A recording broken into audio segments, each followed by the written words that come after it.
Je suis François Dumont, agriculteur en Suisse normande à Saint-Rémy-sur-Orne. Je suis producteur de lait et de porc en agriculture biologique. Ça fait 7 ans que je suis installé. On a toujours cherché l'autonomie alimentaire au travers de la production de la protéine sur l'exploitation. Je suis aussi président de l'APANA, donc du GI2E, qui cherche à valoriser l'autonomie alimentaire sur les exploitations.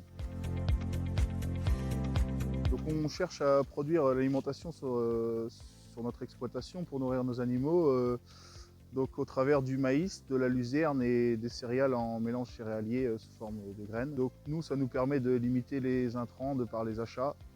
Ça nous permet aussi d'avoir une meilleure santé animale, je dirais, sur le troupeau, le fait d'avoir des produits qui peuvent être plus sains et produits sur notre exploitation. On diversifie l'assolement de l'exploitation aussi, donc pour la partie bio, c'est assez important pour tout ce qui est désherbage, le fait de diminuer la pression maladie sur les parcelles.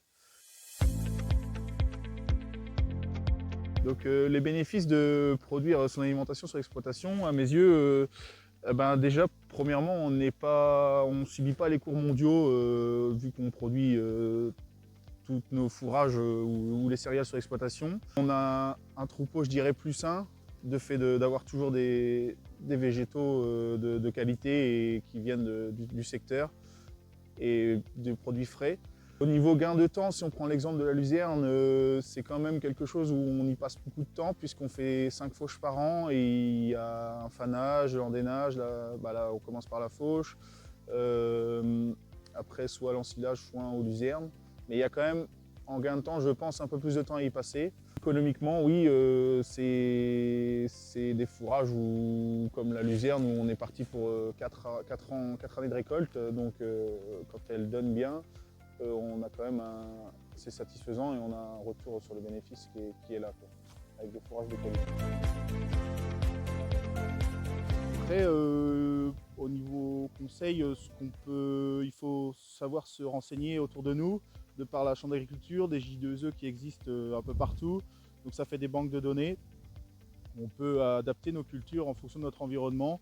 Par exemple, ici, moi j'ai pris la luzerne, car on est sur un sol plutôt calcaire. Certaines régions n'ont peut-être pas possibilité de faire de luzerne, peut-être repartir pour la protéine sur des trèfles ou des choses comme ça.